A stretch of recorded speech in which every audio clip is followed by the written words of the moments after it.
ও সুন্দরী বলে কি বিয়ে করে মা। এই দিদি মাকে ডাক।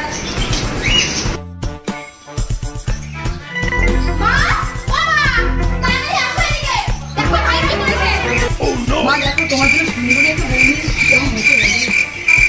কি বলছিস বাবাই? এটা কি করে হতে পারে? বৌমার বাড়ির থেকে দেবে জানো কি এসি টিভি সব